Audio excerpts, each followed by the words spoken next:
Our final debate, should Sarah Ferguson write a tell-all book? You can give us a call 0207 862 2222. After losing her Duchess title following the Epstein scandal, Fergie is reportedly considering telling her side of the story. But would you read it? Or do you think it would be wrong for her to make money out of the situation that she finds herself in? Bobby, would you read it? So I always think these, families in high profile, whether it's the Beckhams or particularly the royals, them airing their laundry in public is, whilst it may titillate us and be gossipy, I feel like they're not doing any support to the brand of the royal family, because again, I'm not a monarchist per se, but I think the royal family does add something to Britain, and it's a allure. Again, my parents are from India. When they talk about coming to Britain and having relatives here, the royal family is definitely one of the sells, and I feel it's about having people again, I wasn't happy about Prince Harry writing his Spare book, and I feel with Sarah Ferguson, all it does is damage something that Britain actually has a pride of place globally. So I feel as if A, she shouldn't write it, and B, I definitely wouldn't read it. When we say airing her dirty laundry, hasn't the British press aired her dirty laundry? It would just be her explaining what the stains were. Yeah, well, yes. I mean, I'll try and work through that analogy. Perhaps that wasn't a great analogy in this situation. You're right, in as much as it would be probably her side of things and her chance to put her side across, but it would be vulgar, it would be tasteless, it would be wrong, it would be unpleasant, and I would read every single word of it. The problem is that I mean, there was talk over the weekend when this story came out that it would either be a tell-all book, I think that's come since, or an interview as well.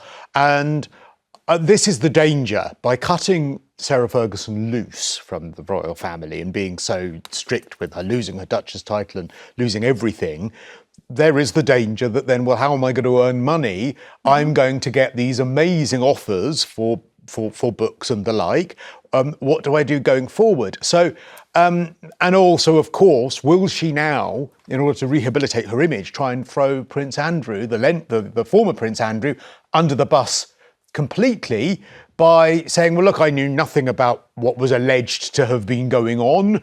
I knew nothing about any of this. This is, I'm innocent in all of this, and this is my side of things. So it's going to be a really interesting time for the royals going forward. But yeah, I probably would read it. I mean, I think Prince Harry writing Spare was absolutely dreadful. I think he has really become quite a repulsive character, but I read it from cover to cover. I'm a complete hypocrite. Isn't it interesting that both of you sort of agree, actually, but differ on whether you would read it or not? Don't go anywhere, because we're taking your calls on this after the break. Should Sarah Ferguson write a tell-all book? 0207 862 2222 is the number, and we'll see you right after this. Before the break, we asked, what do you call the visible part of the rivet commonly found on the pocket of jeans? And the answer is a burr.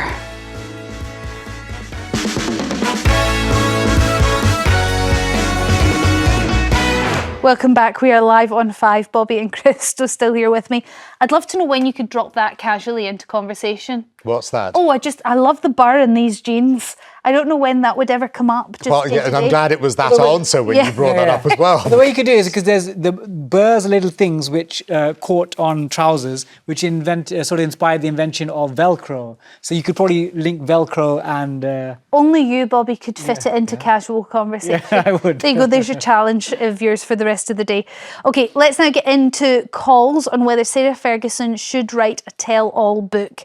And we'll start with Jackie from Hertfordshire. What's your view? It's Herefordshire, actually. Yeah, I just realised that, yeah. What's your view, Jackie? I just think that I don't particularly think she should write the book, but I think she certainly will, because she'll need the money.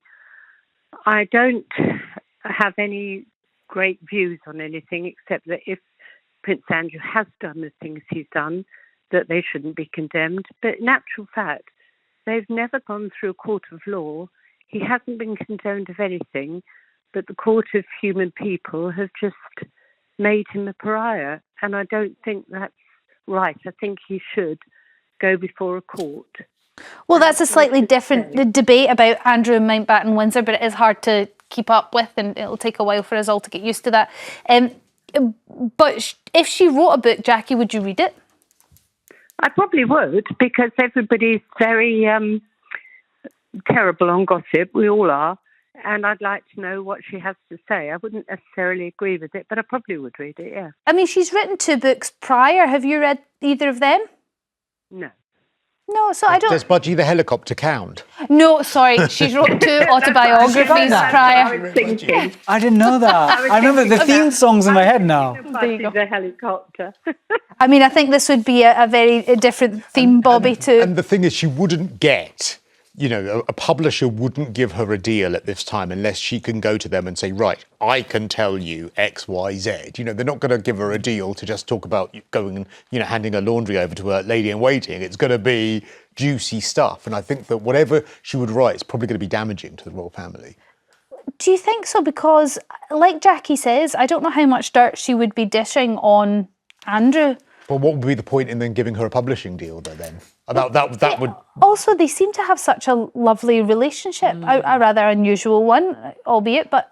Well, it depends on what is the motivation behind the book. What does she actually want to achieve from it? Is it just Cash. Money. Like or is it that she wants to rehabilitate herself in the eyes of the public? Because if that were the case, I would probably suggest, if I were advising her, I would suggest an interview would be better, because she needs to face...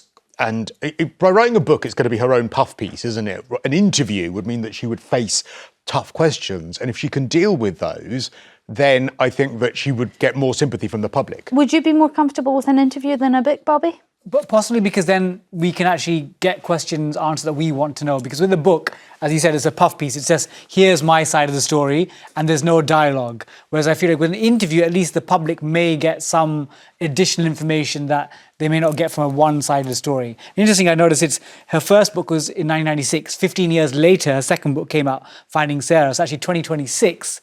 15 years later, would be a right time. We can expect the next one, 2041, a final tell-all. I do wonder whether Sarah Ferguson would get as much flack for writing a book as Harry got, and whether it makes a difference about how far you are from the royal family, obviously. Do you know what one suggestion is? I think if anyone marries into the royal family, I think as part of their prenup, they should say that anything that happens to them during their time, during the royal family, that should become confidential, because I don't feel as if we need to know all their linen and laundry. But why? Why would you need to keep something confidential if there was nothing terrible going on? I think personally, because I'm maybe turning into a monarchist during this interview, but I feel as if they are this, again, in a society that's so fractured, there's so much division, the royal family is reflect that quite well, I would say. They do. The royal family could be one of those things where I look up and go, actually, I'm reasonably proud. Obviously, Prince Andrew aside, that's all terrible. But the royal family is something that does represent Britain quite well. Having these sort of like Harry with despair and now Fergie just constantly picks away at something that is an important part of our constitution. All right. We'll go back to the phone line. Sarah from Surrey, what's your view when it comes to a tell-all book by Sarah Ferguson? No, I don't think she should. And for 3 reasons. The first one is, despite being divorced decades ago, she has still benefited from the royal family. Yes, Secondly, she has. Secondly, the woman has proven, let's put it politely, not to tell the truth. So would I believe what was in there anyway? And thirdly, she is a mother.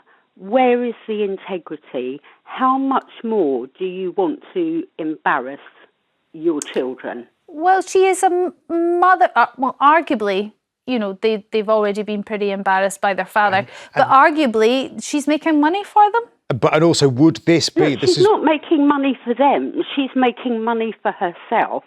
And it was quite rightly pointed out, you would not get a book deal unless you were going to drop bombs. Well, yeah, but Sarah, just to my point about it being a PR exercise, could it possibly be as well that via her children, by potentially throwing Andrew under the bus, she's also distancing him from them as well? So it could actually, in a way, help Beatrice and Eugenie, because she'll be kind of firing the bullets that they want to fire. No, I don't agree with that, because at the end of the day, they are not children. They are grown adults. If they want to make the decision to distance themselves from their father, that is their decision.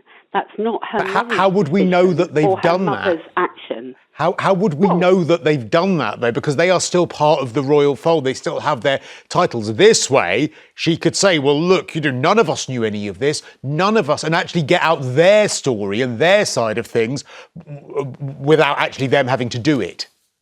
I don't agree. Why do we have to know? That is a private family affair as to whether they distance themselves from their father or not. We don't have to know that. That's their own personal actions.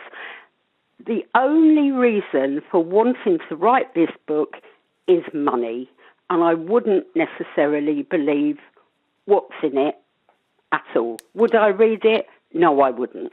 Interesting, Sarah. All right, thank you very much for your call. We've got some messages coming in on this.